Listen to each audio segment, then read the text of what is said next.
नमस्कार, आप देख रहे हैं आर्ट्स न्यूज़ डिजिटल प्लेटफॉर्म। मैं हूं आपके साथ अमन शर्मा। मैं इस समय रिलीफ कमिश्नर ऑफिस के बाहर खड़ा हूं और एक बुजुर्ग व्यक्ति मिले हैं जो कि कश्मीरी पंडित हैं और ये आज इन्होंने एक दिया वहां पर जलाया है, हाथ में तिरंगा है और यहाँ पर काफ़ी सारे इन्होंने कागज़ भी जो है वो लटकाए हैं और साथ ही साथ भागवत गीता भी जो है वो यहाँ पर इन्होंने लाई है। क्यों लाई है वो नहीं से जानते हैं, लेकिन एक बुजुर्ग व्यक्ति जो कि कश्मीरी पंडित हैं और इनका ये कहना है कि हम अपने घर जो है वो वापस जाना चाहते हैं और मैं तब से काफ़ी समय से जो है वो मैं सड़कों पर दर-बदर हो रहा हूँ। क्यों सर, आप आज दिया भी जलाया है, साथ में गीता भी है, हाथ में तिरंगा है, इतने सारे कागज़ आपने यहाँ पे लटका दिए हैं? भारत माता की जय, वंदे मातरम। मैं एक कश्मीरी विस्थापति 1999 में कश्मीर से यहाँ जम्मू पलायन करके आया था। कुछ सालों तक अपना व्यवसाय और अपना रहन सहन के लिए हम अपने व्यवसाय में रहे। उसके बाद में 2007 से हमने पहली रिप्रेजेंटेशन डिस्ट्रिक्ट कमिश्नर अनंतनाग को दे दी कि भाई हमारी ज़मीन पर कब्जा हुआ है। पुलिस एसएसपी अनंतनाग को भी बोला कि हमारा ज़मीन पर कब्जा हुआ है, उन्होंने उसको डॉज कर दिया है। बाद में हमने उस वक्त 370 टूटा नहीं था, हम यहाँ से सेंटर में चले गए, अपना होम मिनिस्टर से करके होम मिनिस्टर से अपॉइंटमेंट लेकर उनके ऑफिस में ये बात पहुँचाई। हम सुप्रीम कोर्ट में चले गए, हम उसके बाद में नेशनल ह्यूमन राइट्स कमीशन में गए, लेकिन हमारी पहुंच कहीं नहीं है। उन्होंने सब ने बोला कि भाई आप जाओ, आपको रिलीफ एंड रिहैबिलिटेशन कमिश्नर वहां रखा हुआ है, आप उनके साथ बात कीजिए। और 2015 से लेकर आज तक 10 साल 15 साल हो गए, ये रिलीफ एंड रिहैबिलिटेशन कमिश्नर यहाँ से चिट्ठियाँ भेजता है, वहाँ से इसको कोई जवाब नहीं आता है। सरकार हमारी सुध नहीं ले रही है, हमारी प्रॉपर्टी हम ये जनरेशन खत्म हो गई, हमारे बच्चे बाहर चले गए। अब हम दर दर की ठोकरें खाने के लिए इनके कबूतर खानों में जो इन्होंने माइग्रेंट कैंप रखे हैं, इन्होंने असली ये भगवत गीता इसलिए रखी है कि स्वामी कुमार जी आश्रम है जो गीता सत्संग करता है मुट्ठी फेज कैंप सेकंड में। इस संस्था ने हमारे कश्मीरी पंडितों के बच्चों को, हजारों बच्चों को सामूहिक जनेऊ लगाया, हवन किया उनका। तो और धार्मिक सत्संग वहाँ होता है।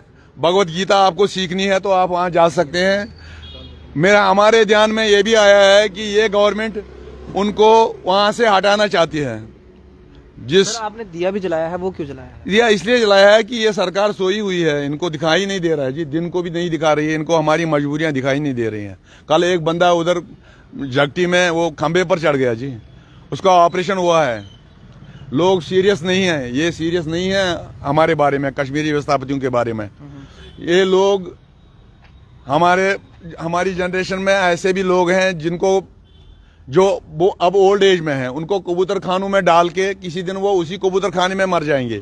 मैं देख रहा हूँ आपकी कुछ चिट्ठियां भी हैं यहाँ पर, तहसीलदार ऑफिस के कागज भी हैं। हाँ, ये वो कागज हैं जहाँ पर फोर्जरी है। हम चाहते हैं कि उनके खिलाफ कार्रवाई हो जाए जिन्होंने पुलिस के साथ मिलकर, एडमिनिस्ट्रेशन के साथ मिलकर हमारी जमीनों पर गैरकानूनी कब्जा किया है। आप अकेले बैठे हैं और भी लोग होंगे आपकी तरह? हमारे पास जगह नहीं है जी, इन्होंने हमको, हमारे पास लाखों लोग हैं, ये चाहें तो हम लोगों की रिप्रेजेंटेशन इनको चाहिए तो हम बता सकते हैं, लेकिन चूंकि इन्होंने मेरा रास्ता वहाँ अंदर बंद कर दिया है, ये रोड है। हम आपके घर में आकर ये बात करते हैं। अगर मेरा वेरीनाग होता, अगर मेरा घर होता तो मैं करोड़ों लोगों को इकट्ठे बोल देता कि भाई देखो हमारे साथ क्या हो रहा है। मैं आपके घर में बैठा हूं, यहाँ मैं धरना करूंगा तो यहाँ एडमिनिस्ट्रेशन भी प्रॉब्लम में आ जाएगी, यहाँ का लोकल बंदा भी परेशानी में आ जाएगा। भाई क्यों आप तो डिस्टर्ब हो ही, हमें क्यों डिस्टर्ब कर रहे हो? इसलिए कहाँ घर है आपका? मैं जवाहर टनल के नीचे वेरीनाग विलेज वेरीनाग का रहने वाला हूँ। इस वक्त तो शाहबाद बाला बना हुआ है। ये भगवत गीता सिर्फ स्वामी कुमार जी आश्रम के बचाव के लिए मैंने साथ रखी है।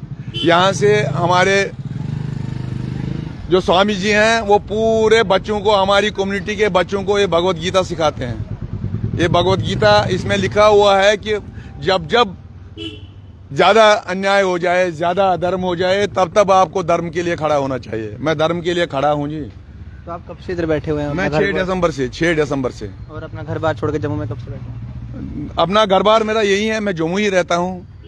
ये हमारे जब साहब आते हैं, साहब को पहले मैं अंदर छोड़ देता हूँ, शाम को वापस छोड़ देता हूँ जब ये चला जाता है।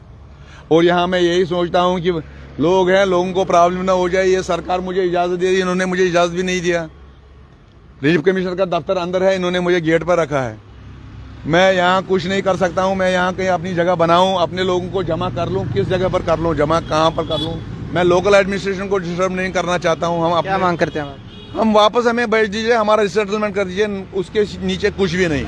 कैसे करना है कैसे नहीं करना है ये गवर्नमेंट जानती है। देखिए फिलहाल एक बुजुर्ग व्यक्ति जो हैं कश्मीरी पंडित हैं और ये अपने घर जाना चाहते हैं कश्मीर वापस। वेरीनाग में इनका घर है और परेशान हो गए हैं और अब परेशान इतना हो गए हैं कि इनको अब अकेले ही सड़क पर बैठना पड़ रहा है। हालांकि इनके साथ बाकी लोग भी हैं लेकिन वो नहीं आ पाए हैं कि क्या वजह रही है, लेकिन ये अकेले ही आ गए हैं। इन्होंने अपना धरना प्रदर्शन शुरू कर दिया है।